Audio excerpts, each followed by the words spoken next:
E o governador Wellington Dias inaugurou reforma do Semiliberdade da Secretaria Estadual da Assistência Social. No local, já funciona o programa destinado para adolescentes que cumprem medidas socioeducativas de semiliberdade. Veja. A unidade passou por uma reforma total na estrutura. Na manhã de hoje, o governo inaugurou a sede reformada do programa Semiliberdade. O local abriga adolescentes que cumprem medidas socioeducativas determinadas pela Justiça. O prédio tem capacidade para abrigar 21 adolescentes em regime de semiliberdade.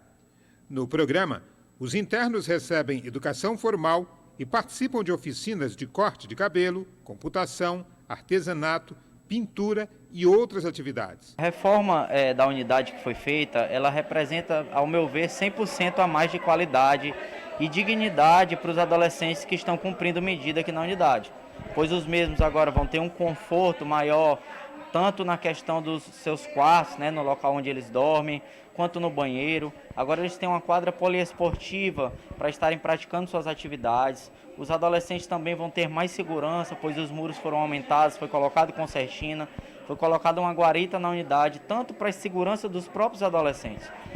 Nós também colocamos agora uma loja, nós temos a loja aqui da unidade, que é uma loja de artesanatos produzidos aqui na unidade, onde os artesanatos são produzidos pelos próprios adolescentes e a venda desses artesanatos, ela tem um retorno para dentro da unidade, no caso por investimento de novos artesanatos. E alguns adolescentes também a gente ajuda a família que está necessitando com a venda desses artesanatos. A unidade foi reformada com recursos do programa Pro Piauí.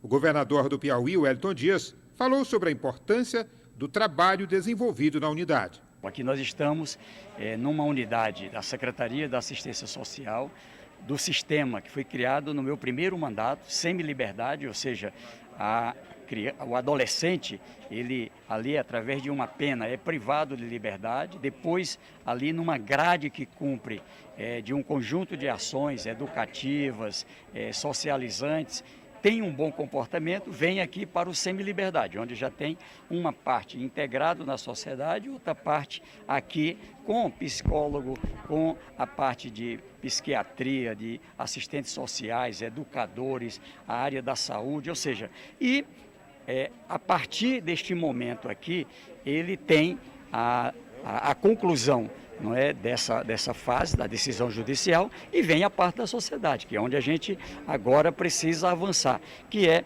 no emprego, no estágio, no empreendedorismo, o apoio para a vida. Durante a visita, o governador também comentou os relatórios que apontam o Piauí como um dos mais violentos do país.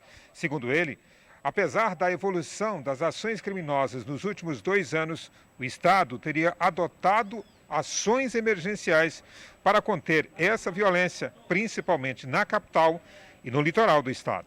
Agora nós tivemos um conjunto de medidas, se a gente observar, abrimos o ano dando bons resultados, com queda em homicídio, queda na parte de roubo, furto, na área de roubo de carga, de roubo de veículos, ou seja, tivemos 8 indicadores, nós tivemos resultado positivo nos 8 indicadores. Então, o Coronel Rubens, com toda a equipe, está trabalhando a partir do mapa da violência. Tem problema grave em Parnaíba, foi o que aconteceu forte o ano passado. Então, agimos lá de forma muito competente. Agora outras regiões do estado, Teresina, a capital, e eu estou achando que a gente vai fechar esse ano já com bons resultados. Concurso, mais investimento, há um conjunto de ações que contribuirão para isso. São 2 aspectos que eu queria refletir com você que está em casa. O primeiro deles é em relação aos menores. Não há nenhuma dúvida que o Estatuto da Criança e do Adolescente trouxe benefícios importantes na ressocialização de menores infratores.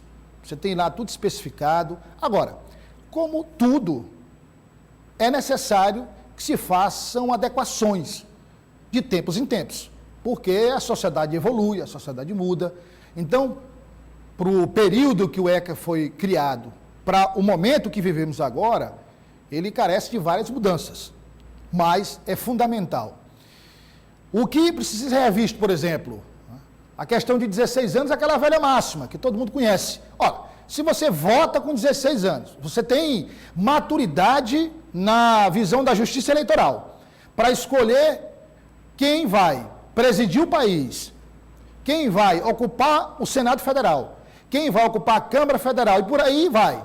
Não é? Governo do Estado, Assembleia Legislativa, Prefeitura das cidades, vereadores, enfim, você não pode ter maturidade para entender um ato criminoso que você está praticando? Fica a pergunta. Se você pode ter carteira de habilitação, aí você não pode pagar por um crime que você cometeu. Agora, existem situações e situações. Nos Estados Unidos, por exemplo, você tem pena de morte, você tem prisão perpétua, você, vez por outra, vê infratores, que lá não existe essa diferença. Quando você vai falar aqui no Brasil que um menor... Você não pode falar que o menor foi preso, você tem que falar que o menor foi apreendido. Você não pode chamar o menor de criminoso, você tem que chamar de menor infrator. Então, são essas questões aqui que soam mal. Então, lá nos Estados Unidos, eu sei que é uma outra realidade, mas só para exemplificar, quantas vezes a gente já não viu na televisão jovens de 12 anos, de 14 anos, entrando num tribunal, entrando num julgamento, com a farda da cadeia, com os pés algemados e as mãos algemadas. Não é? Muito embora você tenha uma série de questionamentos sobre, por exemplo, a pena de morte. Tem várias falhas. Bom, mas é uma outra realidade. Né? Então, há necessidade de rever o ECA. O segundo caso é em relação aos crimes, que o governador comentou agora há pouco. Vou citar um exemplo. Até bem pouco tempo, Parnaíba era o centro das discussões no Piauí, em função da criminalidade, principalmente a atuação de facções criminosas. Montou-se uma força-tarefa com Polícia Civil, com Polícia Militar, Polícia Rodoviária Federal, Polícia Federal, e a situação foi controlada em Parnaíba. Então, eu não sei se seria o caso, eu não sou especialista em segurança, mas poderia ser o caso de mapear as situações mais críticas e repetir esse exemplo que deu certo em Parnaíba, para que a gente possa controlar ainda mais a questão da violência. Mas a violência não sobe só no Piauí, sobe no Brasil inteiro, infelizmente. Também temos dados recentes mostrando que houve no ano passado uma queda, mas ainda são números muito altos. Esperantina, um corpo de uma mulher foi encontrado em estado de decomposição, achou-se inicialmente que fosse morte natural, depois a polícia já prendeu o ex-companheiro desta mulher e há uma grande possibilidade dele ter assassinado a ex-mulher. Então, esses casos, como feminicídio, por exemplo, é difícil a polícia prever que isso aconteça. Então, são situações e situações, não é? Agora, tudo isso, para finalizar, tem um final. O que é que diz a lei brasileira? Que alguém que comete um crime tem que ser preso, julgado e, se condenado, cumprir a pena, se for o caso, de restrição de liberdade. E após o cumprimento da pena, ser reintegrado à sociedade. É o que diz a lei. Não é? Aqui não tem prisão perpétua, aqui não tem pena de morte.